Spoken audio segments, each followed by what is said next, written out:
Hello everyone, myself Shalini from the Department of CSC from Marri Laxman Reddy Institute of Technology and Management. Today's session is about linked list. In the last video, we have seen what is data structure and how many types of data structures are there and what is the necessity for data structure. So today let us see about linked list and types of linked list. So let us go into the session. So from this video, you are going to learn what is a linked list and what type of applications can be implemented using arrays and what type of applications have to choose linked list. That will be the outcome of this particular video. So definition of linked list. So first of all, let us see what is meant by linked list. Linked list is nothing but it stores group of elements just like an array. Array also stores a group of elements, a group of homogeneous elements. Linked list also stores a set of elements. But here the main difference is array requires continuous memory allocation, but linked lists do not require any continuous memory allocation. Linked lists can store the values wherever space is available.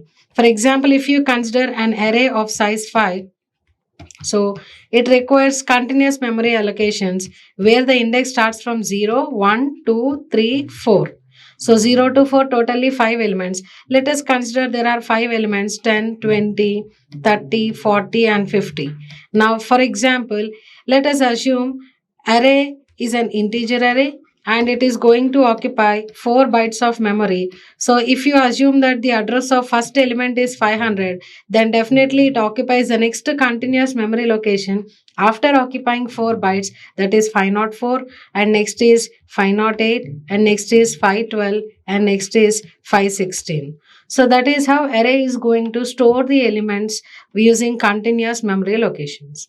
So but linked list, it is a very important concept in data structure where it utilizes the memory very efficiently. Linked list stores the values in the form of nodes. So a node may contain two parts. One is data part and the other is link part, or this is also called as next part, or this is a pointer which stores the address of next element. So here you can see a linked list is a linear data structure where you can access the elements one by one, and it contains some sequence of nodes and each node stores the address of next element. So it maintains a chain among all the elements.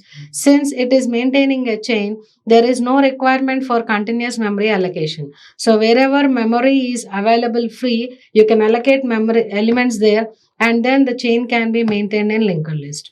So this linked list is very efficient for insertion and deletion operations. Compared to arrays, array, if you want to insert any element or if you want to delete an element, it is an expensive process because it occupies more memory.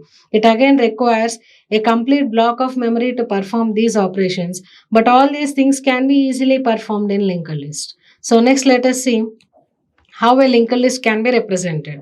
So here you can see each element in a linked list is called as a node. So this is a node, this is a node, and the first element can be called as head and sometimes it can be called as front. So here the first element has two parts, next element has two parts, and similarly all the elements present in linked list. So each element, the two parts here present are data part and next part.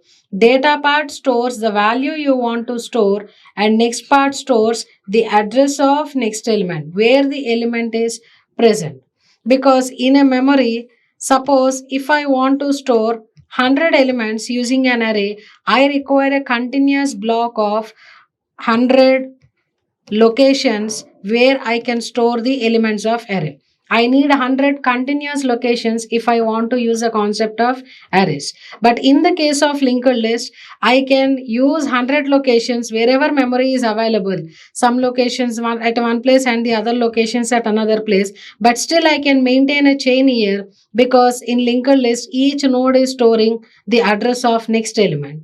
So this is how the linked list efficiently utilizes the memory. This is the main reason why we can shift from arrays to linked list.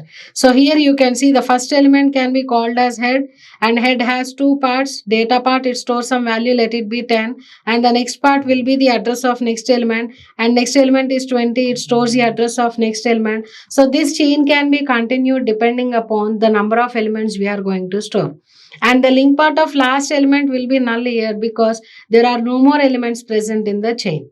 So this is how we can represent the linked list. So here you can see the traversal process is from first element to second, second to third, and so on. Here you can't randomly access any particular value because you don't know the location of second element until you access the first element.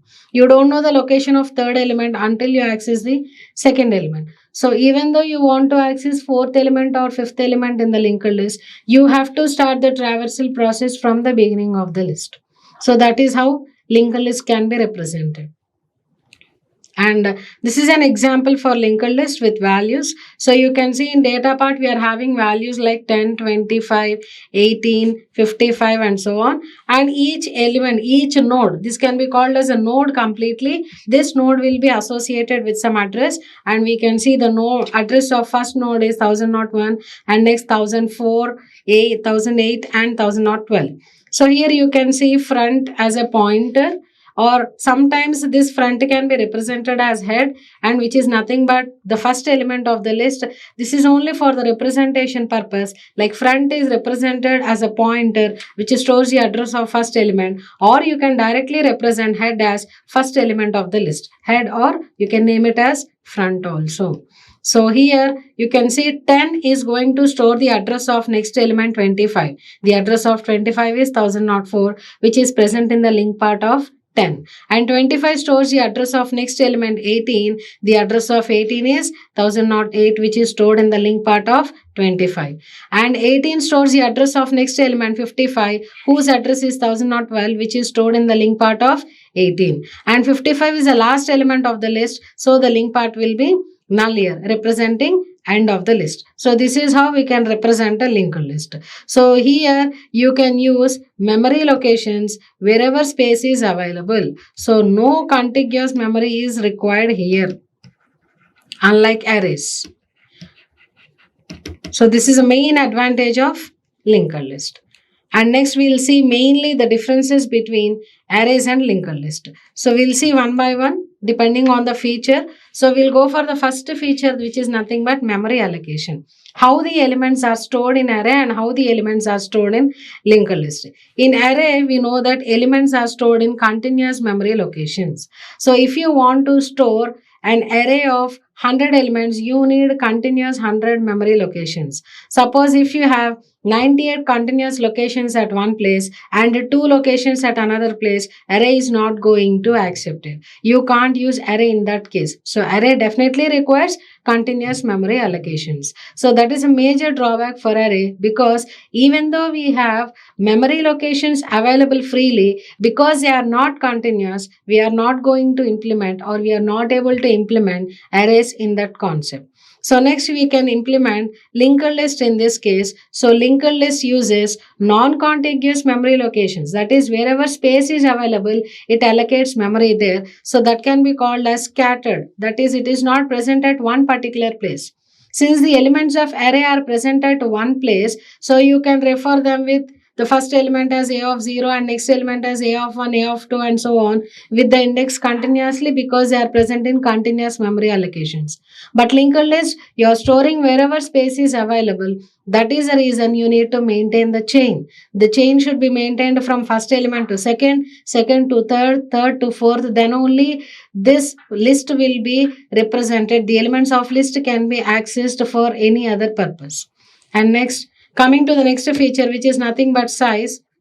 So coming to size, we know that arrays are fixed in size. So once you declare that the size of array is 5, for example, so you can store any number of elements that is less than or equal to 5, and you can't store more than that. And if you store less number of elements, obviously the memory will get wasted. So generally you can prefer arrays whenever you think that the size is fixed.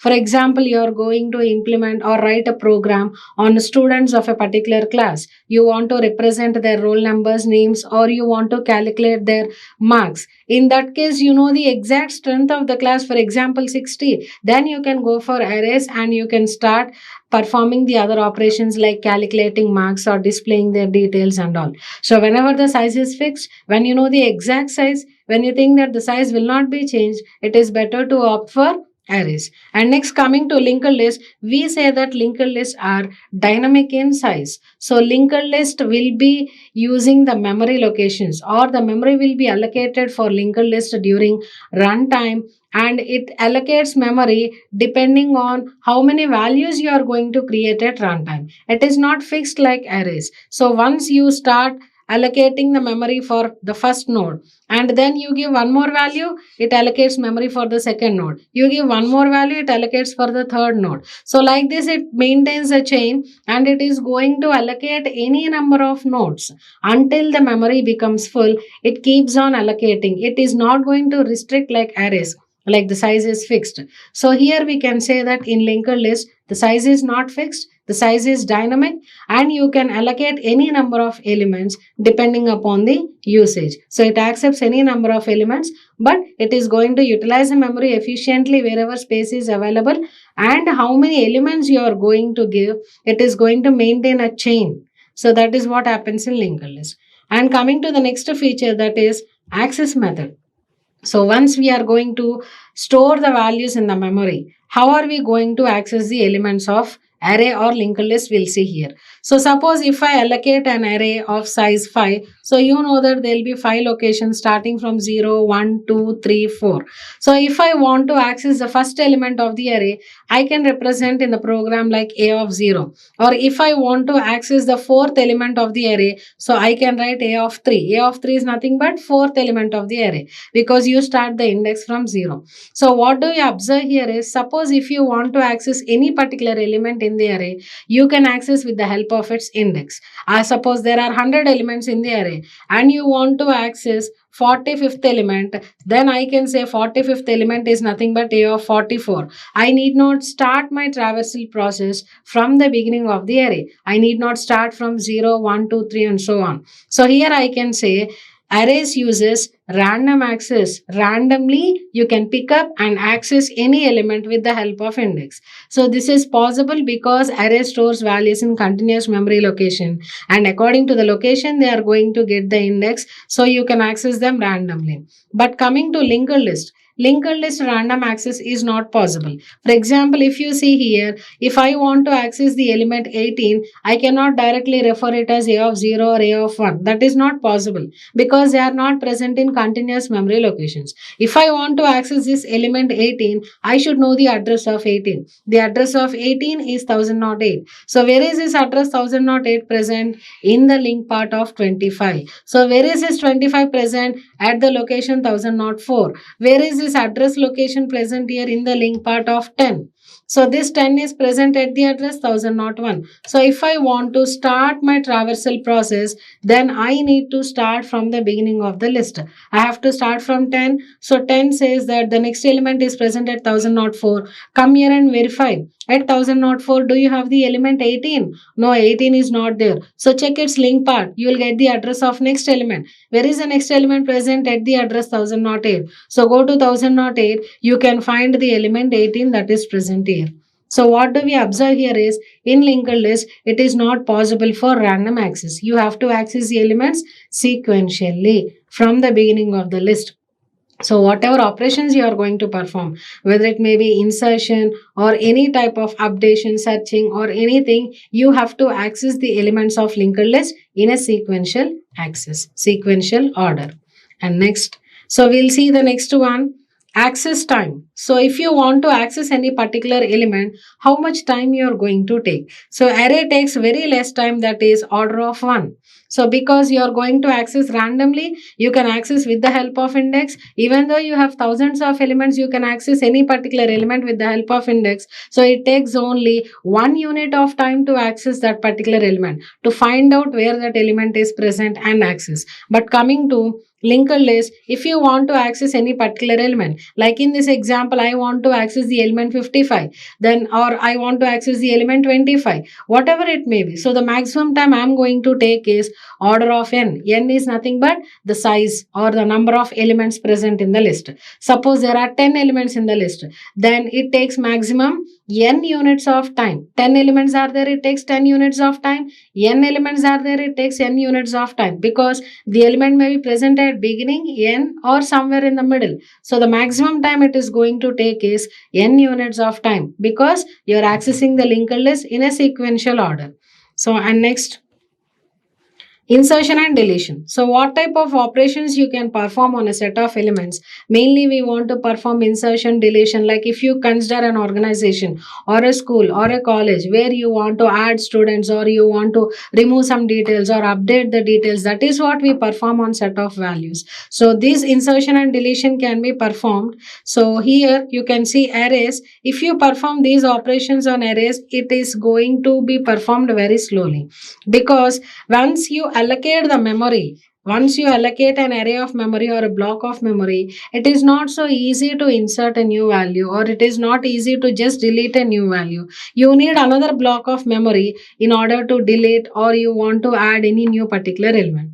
Since it occupies more memory, obviously it takes more time also. So we can say that it's a slow going process, not like linked list. But coming to linked list, here you want to perform any of the insertion and deletion operations, it can be faster, because you can access them in an order, in a sequential order. You can go to any particular point of time, you can add a new element here, or you can delete. Suppose if I want to add an element between 25 and 18, I'll start my traversal process at 10. So 10 will tell me where 25 is present. I'll come here and I'll try to add a new element, 90 for example, present at address 2000. So then I can just form a link between these two elements. I can make 25 to store the address of 90, and 90 to store the address of 18, and then you can insert the element in the middle of the list, because here the size is not fixed, it is dynamic. It just allocates a one more node, just like adding a new node.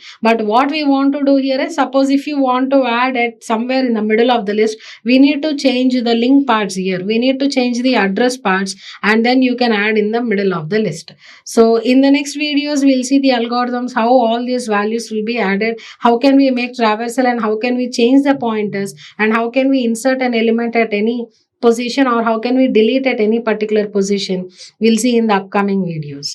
So now the next feature is nothing but memory overheaded. So how much memory is required? Suppose if there are 10 elements, and if I store the same 10 elements using arrays as well as linked list, how much memory is being utilized? If I store using arrays, so it takes less amount of memory. This is because array requires only value. What it stores inside is just a value, it doesn't store more than that.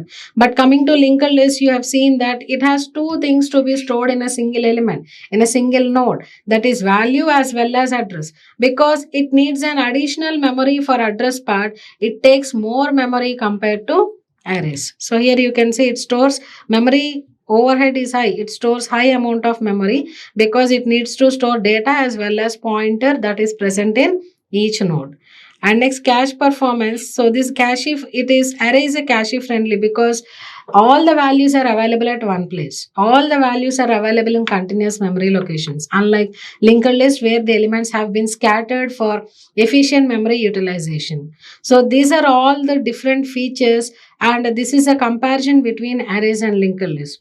So arrays and linked list both are having their own advantages and disadvantages, but we need to identify one thing depending upon our application which is suitable for that. Can we use arrays or can we use linked list? So when we have to go for arrays, so if you think that the size is fixed, we know the exact size, and we are not going to perform any complex operations like insertion, deletion, or if you want to just perform any random access, you can prefer arrays. Or when you think that the size is not fixed, you don't know that how many elements are going to be added or deleted, then you can prefer linked list. And if you want to perform any insertion, deletion mostly on that particular data, then you can prefer linked list. So if you want to perform any random access, again we'll go for arrays, or you want to perform sequential access, we'll go for linked list. So it depends on our application which is suitable, whether arrays are suitable or linked list are suitable. So this is a overall comparison between arrays and linked list. And next we'll see what are different types of linked lists. Just like in arrays, we have seen one-dimensional array, two-dimensional array, and multi-dimensional array. In linked list also, we can see the three primary types, that is single linked list, double linked list, and circular linked list. So the name itself indicates single linked. It contains only one single link part. Every element stores the address of next element only, and the link part of last element will be null because that is the last element of the list. And the second type is double linked list, double linked. So it contains two link parts, that is a previous link part and next link part. In a double linked list, a node looks like this, where it contains data part in the middle, and next previous part which stores the address of previous element, and next part which stores the address of next element. So here we can see a two-way traverser or two-way accessing in double linked list. And circular linked list also just looks like single linked list. Each element stores the address of next element, and but the last element again stores the address of first element. So this is a circular linked list. That is, we cannot find any null here. So that is the main difference we can observe between single and circular linked list.